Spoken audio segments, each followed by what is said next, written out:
Ajaran kejawen dalam perkembangan sejarahnya mengalami pasang surut. Hal itu tidak lepas dari adanya benturan-benturan dengan teologi dan budaya asing.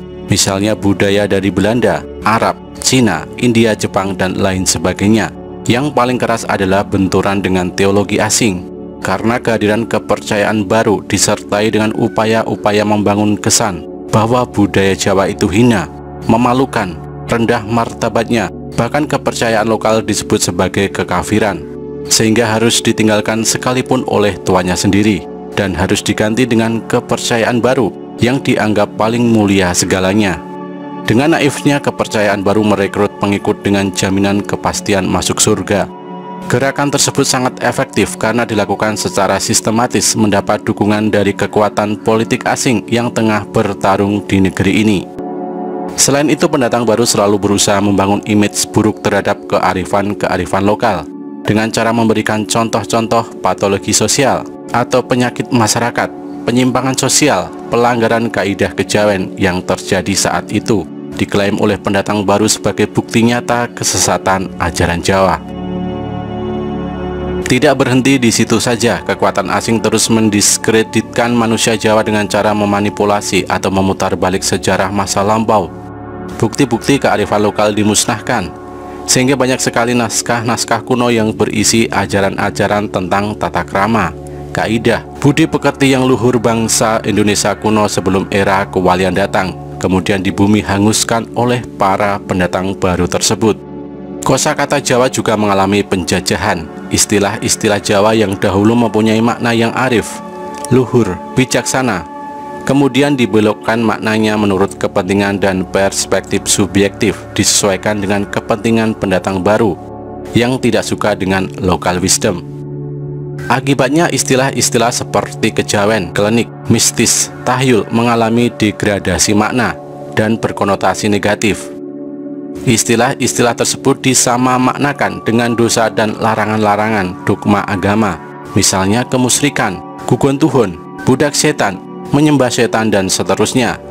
Padahal tidak demikian makna aslinya. Sebaliknya, istilah tersebut justru mempunyai arti yang sangat religius. Klenik merupakan pemahaman terhadap suatu kejadian yang dihubungkan dengan hukum sebab akibat yang berkaitan dengan kekuatan gaib atau metafisik yang tidak lain bersumber dari zat tertinggi, yakni Tuhan yang Maha Suci. Di dalam agama manapun unsur klenik ini selalu ada. Mistis adalah ruang atau wilayah gaib yang dapat dirambah dan dipahami manusia sebagai upayanya untuk memahami Tuhan yang Maha Kuasa. Dalam agama Islam, ruang mistik untuk memahami sejatinya Tuhan dikenal dengan istilah tasawuf.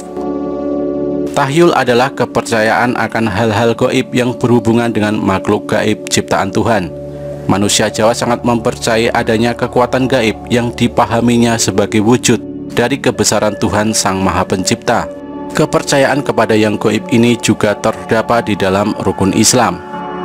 Dalam tradisi Jawa, seseorang dapat mewujudkan doa dalam bentuk lambang atau simbol. Lambang dan simbol dilengkapi dengan sarana uborampe sebagai pelengkap kesempurnaan dalam berdoa. Lambang dan simbol juga mengartikan secara kias bahasa alam yang dipercayai manusia Jawa sebagai bentuk isyarat akan kehendak Tuhan. Manusia Jawa akan merasa lebih dekat dengan Tuhan jika doanya tidak sekedar diucapkan di mulut saja, melainkan dengan diwujudkan dalam bentuk tumpeng, sesaji, dan sebagainya sebagai simbol kemanunggalan tekad bulat. Maka manusia Jawa dalam berdoa melibatkan 4 unsur tekad bulat, yakni hati, pikiran, ucapan, dan tindakan. Upacara-upacara tradisional sebagai bentuk kepedulian pada lingkungannya, baik kepada lingkungan masyarakat manusia maupun masyarakat gaib yang hidup berdampingan, agar selaras dan harmonis dalam menembah kepada Tuhan. Bagi manusia Jawa, setiap rasa syukur dan doa harus diwujudkan dalam bentuk tindakan real atau ikhtiar, sebagai bentuk ketabahan dan kebulatan tekad yang diyakini dapat membuat doanya terkabul. Akan tetapi niat dan makna di balik tradisi ritual tersebut sering dianggap sebagai kegiatan gugon tuhun atau ela-elo, asal ngikut saja, sikap menghamburkan, dan bentuk kemubadiran. Kejawen berisi kaidah moral dan budi pekerti luhur, serta memuat tata cara manusia dalam melakukan penyembahan tertinggi kepada Tuhan yang Maha Tunggal. Akan tetapi setelah abad 15, setelah Majapahit runtuh oleh serbuan anaknya sendiri dengan cara serampangan dan subjektif, jauh dari kearifan dan budi pekerti yang luhur, pendatang baru menganggap ajaran kejawen sebagai biangnya kemusyrikan, kesesatan, kebubrukan moral dan kekafiran, maka harus dimusnahkan. Ironisnya, ada sebagian manusia Jawa yang sudah kejawan atau ilang jawane justru mempunyai andil besar dalam upaya cultural assassination ini. Mereka lupa bahwa nilai budaya asli nenek moyang mereka itulah yang pernah membawa bumi Nusantara ini menggapai masa kejayaannya di era Majapahit hingga berlangsung selama 5 generasi penerus tahta kerajaan.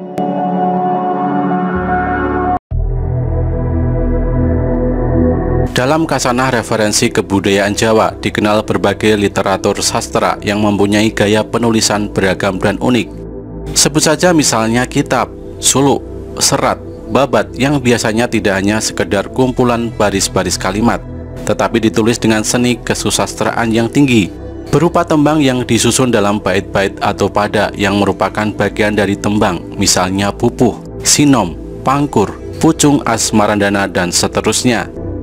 Teks yang disusun ialah yang memiliki kandungan unsur pesan moral yang diajarkan tokoh-tokoh utama atau penulisnya yang mewarnai seluruh isi teks. Pendidikan moral budi pekerti menjadi pokok pelajaran yang diutamakan. Moral atau budi pekerti di sini dalam arti kaidah-kaidah yang membedakan baik atau buruk segala sesuatu, tata krama atau aturan-aturan yang melarang atau menganjurkan seseorang dalam menghadapi lingkungan alam dan sosialnya. Sumber dari kaidah-kaidah tersebut didasari oleh keyakinan, gagasan, dan nilai-nilai yang berkembang di dalam masyarakat yang bersangkutan. Kaidah tersebut akan tampak dalam manifestasi tingkah laku dan perbuatan anggota masyarakat. Demikianlah makna dari ajaran kejawen yang sesungguhnya. Dengan demikian dapat menambah jelas pemahaman terhadap konsepsi pendidikan budi pekerti yang mewarnai kebudayaan Jawa. Hal ini dapat diteruskan kepada generasi muda guna membentuk watak yang berbudi luhur dan bersedia menempa jiwa yang berkepribadian teguh. Uraian yang memaparkan nilai-nilai luhur dalam kebudayaan masyarakat Jawa yang diungkapkan di atas dapat membawa wawasan pikir dan hati nurani bangsa bahwa dalam masyarakat kuno asli pribumi telah terdapat seperangkat nilai-nilai moralitas yang dapat diterapkan untuk mengangkat harkat dan martabat hidup manusia.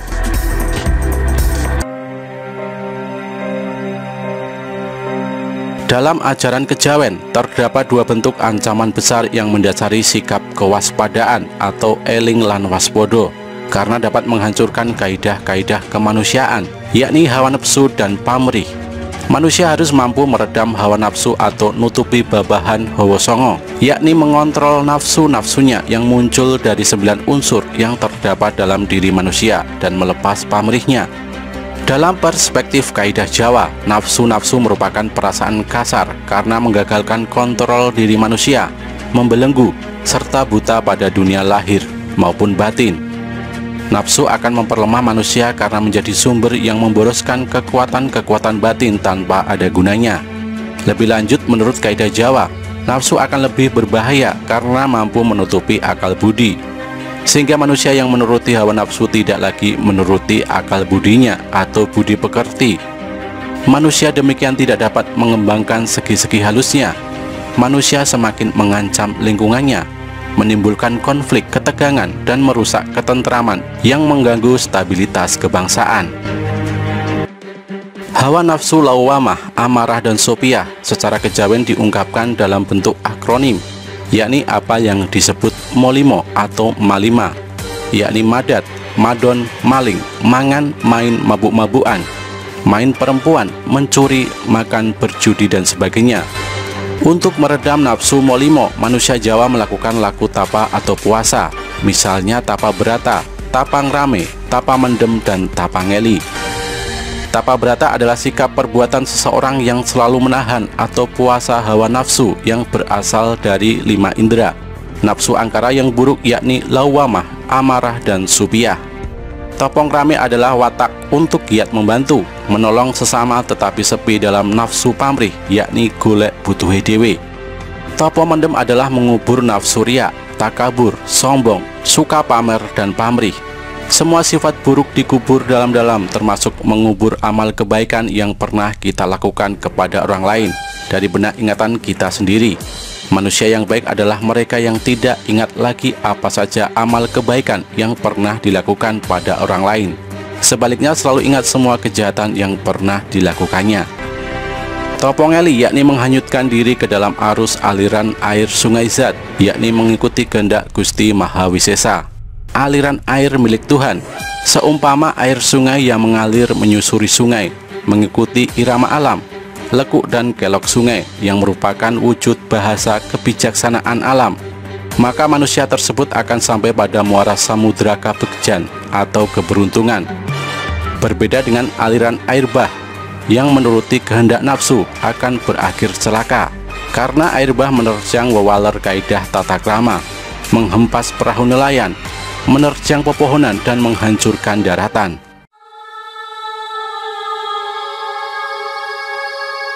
Pamrih merupakan ancaman kedua bagi manusia. Bertindak karena pamrih berarti hanya mengutamakan kepentingan diri pribadi secara egois. Pamrih mengabaikan kepentingan orang lain dan masyarakat. Secara sosiologis, pamrih itu mengacaukan karena tindakannya tidak menghiraukan keselarasan sosial lingkungannya. Pamrih juga akan menghancurkan diri pribadi dari dalam, karena pamrih mengunggulkan secara mutlak keakuannya sendiri. Karena itu pamrih akan membatasi diri atau mengisolasi diri dari sumber-sumber kekuatan batin.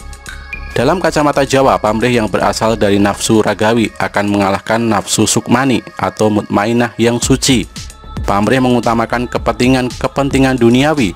Dengan demikian, manusia mengikat dirinya sendiri dengan dunia luar, sehingga manusia tidak sanggup lagi untuk memusatkan batin dalam dirinya sendiri. Oleh sebab itu pula, pamrih menjadi faktor penghalang bagi seseorang untuk mencapai kemanunggalan Kawula Gusti. Tidak setiap orang mampu mengidentifikasi arti pamrih. Kadang orang dengan mudah mengartikan pamrih itu, tetapi secara tidak sadar terjebak oleh perspektif subjektif yang berangkat dari kepentingan dirinya sendiri untuk melakukan pembenaran atas segala tindakannya. Bentuk-bentuk pamrih dibagi dalam 3 bentuk nafsu dalam perspektif kejawen, yakni nafsu selalu ingin menjadi orang pertama, yakni nafsu golek menangi dewe, selalu ingin menangnya sendiri. Nafsu selalu menganggap dirinya selalu benar, nafsu golek benere dewe. Nafsu selalu mementingkan kebutuhannya sendiri, nafsu golek butuhe dewe. Kelakuan buruk seperti ini disebut juga sebagai aji mumpung. Misalnya mumpung berkuasa, lantas melakukan korupsi tanpa peduli dengan nasib orang lain yang tertindas.